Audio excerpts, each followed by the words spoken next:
Hey everyone, Sarah here. I'm here setting up my work bullet journal. So I'm going to use a Stayology half year for my work bullet journal, and I'm currently using the Electrum 1917, but it's really bulky in my file of facts, so that's why I went with the Stayology half year. Probably could have got away with a full year, but I like the idea of the half year even more so now after I set this video up. So before we get too much into it, don't forget to like and subscribe. So for me, I always treat setting up my work bullet journal, my planner, my progress planner as a project. So I put in, the project name, work bullet journal, and then I put my deliverable as create a work bullet journal. So create a Work Bujo to manage GTD, notes, brainstorming, projects for work, and plan the grind. So that is what I want this bullet journal to encompass. So in the middle, then I go into a mind map. So then I'm doing my mind map in the middle, work bullet journal. And one of the branches I'm putting PTG, I'm putting work. And I'm just jumping in. I'm just not really tying myself to any process here other than just my categories. And the next one is my Patreon. So I want to keep track of my schedule and my ideas for Patreon. And then the fourth one eventually will be home. So I'm putting just stuff in there, and this is all the things that I want to keep track of for each area of kind of like my work life, if you will. So I have work. I'm a project manager. I have a team of people reporting into me. And I have Plan the Grind, so my YouTube channel, which is a Etsy shop, a YouTube channel, and a Patreon. So I want to manage all those things. And then my home life, obviously, I have kids, me, my husband, my pets, all of those fun things. And so this year I really want this Work Bujo to be 100% how I manage, like keeping track of all the things, but not executing all the things. So I use my Hobonichi cousin for executing all the things. So I'm getting into it. So I was I love that like first color there of the Stayology. It's almost my favorite there. But anyhow, so I was just kind of poking through it, and I love how the pages flip and turn. It's like one of those very satisfying videos. So anyhow, go back to my mind map. As I was breaking down like work and Plan the Grind and home and all that stuff, I started to see like another thing that I wanted. So I want to keep track of things on a yearly basis, a monthly basis, and a daily basis. So I put those three categories up in the notes there. And when I think about yearly, I want to keep track of like my projects, or I keep a kudos log for my team. And I want to have those like that I reference all year. And then on my monthly, I want to keep track of my next actions. I want to keep track of the highlights, because I have to present out the highlights every month. And it's just easier to keep track of them throughout the month than sitting there a few days before it's due or like, what good happened? So I like to keep track of those on a monthly basis. And then daily. So the daily stuff. So I don't manage my schedule in here, but I would manage like meeting notes, or like all the things I have to print and cut. Just things like that are just general, that are not time sensitive.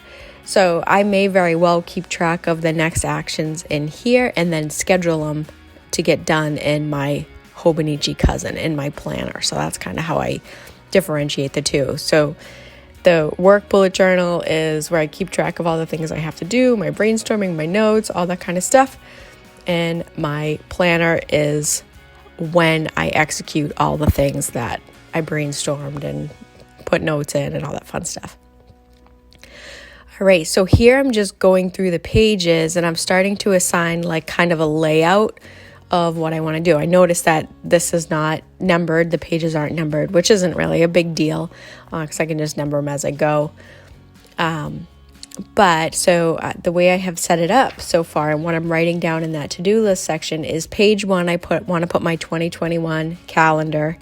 Pages 2 through 5, I want to save for an index. And I actually wrote down in my to-do later on that I want to create a header for my index pages, like a sticker or something.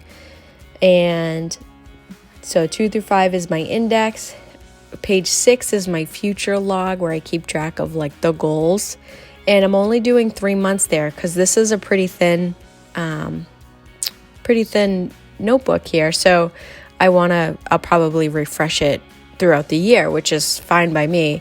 So I really like that fact actually, to kind of refresh it throughout the year, because it's kind of like motivating to get excited again about some of the projects. So I kind of like doing that. But I only set up a future log for 3 years. Then I put for page 7, I put a spread for team goals. So that's my 2021 calendar. So then I put my team goals on page 7, work projects page 8, and then page 9 I put my kudos log. So I'm just checking them off as I do it so I don't lose track of the page numbers. So I like doing this too, because I don't know if you all have done this, but you go and you set up your spread and then you put the stuff in the wrong order and then you have to live with it all year and it's irritating. So I kind of like outlining it because it helps me see what doesn't make sense, and I make a mistake in the outline rather than actually in the bullet journal. So that's why I really like doing this. So here's my future log for the first 3 months of the year. Just smoothing the page. And I really like putting these full page stickers on here, so because something I noticed is it adds some level of like a textual feel or tactical feel or something, or a tactile feel that makes that page different, so you can like flip to it quicker. I don't know, so that's why I like that too. So that is my team goals, and I actually wrote in team goals and it came out horrible, so I'm going to actually make a header sticker to put over it. And then here's my work projects. So I'm just putting work projects in here. I'm not putting my home projects. And I actually do put work projects list here and in my planner. So there is a little bit of redundancy, but I like to do that because if I'm planning out timing and stuff, then it's good to have it in my planner to be able to flip through it scheduling wise. And then I also like to have it in my work bullet journal because as I'm kind of like brainstorming, I'm seeing how they come together. So that's what I really like about having them. Like it's almost the same thing, but I use them differently depending on what my mindset is when I grab the notebook. Yeah, I don't know if that makes sense. But so that's why I chose to keep it redundant there. All right. So here, these are a monthly calendar. Now, for some reason, I just feel that you have to put a calendar at the beginning of a section. So this is completely optional. And I'm not loving how this page turned out. I like the sticker, but like I was just trying to use some scraps that I had and I need to redo this. But I'm going to put a better January sticker in there because it's just a little too small.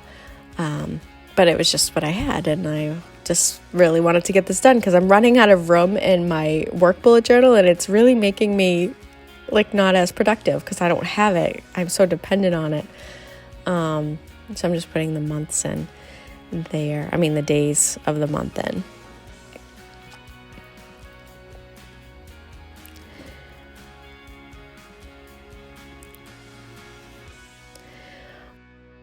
All right, so then in the next page, I put just a blank header, and this is where I'm going to put my highlights for the month. And again, I'm not digging how this turned out, so I think I am going to do another header sticker for this as well. So this is where I want to put the highlights of the month so I can keep track of, because again, I have to do a presentation, and I can never think of what the highlights were when I go to do the presentation because it's just all month long. So I'm just trying to keep track of the highlights so it's easier to write that presentation every month. I know I have to do it every month, so I want to come up with a better way of managing that task. So here's my highlight section. So I plan on doing this every month. Every month I want to do refresh this and be ready and more disciplined around this, because I'm presenting to executive staff. So this really should be kind of A-game stuff here. And I just feel that I could be improving upon that. So I'm just putting some kind of check boxes in there.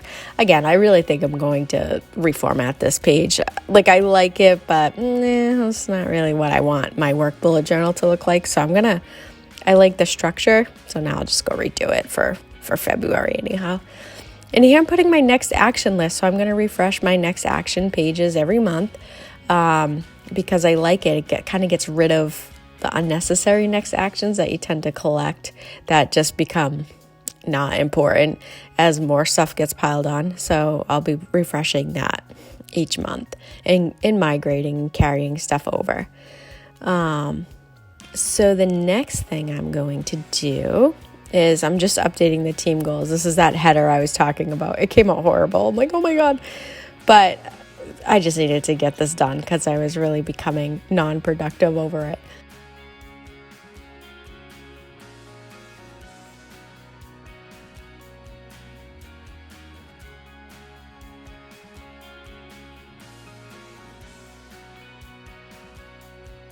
So in the back of the work bullet journal, I am putting my project spread in there just because for some reason I feel like it just should always stay with the journal or the planner. So I'm putting them in the back of my pages. And since I've set this video up, I've actually gone back and updated some stuff because I just started thinking about it more. But anyhow, so those are my index pages, my future log, my team goals, which I'm going to redo, my work projects, my kudos log, my January. This is kind of getting into the January setup, calendar highlights, and next actions. All right, so now I wanted to see how it looked in my file of facts. This is the original folio, and I wanted to put it in here with my 2021 Hobonichi just to kind of I wanted to put it in there and give it a squeeze. So I really think it came out, it fits nicely in there. It is a little bit loose, but I know it's going to bulk up over the year. So it's a little bit thinner than normal when I have that Lechgrum, but I think it's because both of the things I carry around in there right now are packed full because it's the end of the year. So I think I'm just it's different now. But overall, I really like how this turned out and I'm happy with it. So there's some side views. And that's the flip through of how it kind of looks and feels. And again, I really am excited about doing the Stayology this year. And then there's my Hobonichi 2021. So yeah, that's it. So thanks for watching, everyone, and let me know if you have any questions. Thanks. Bye.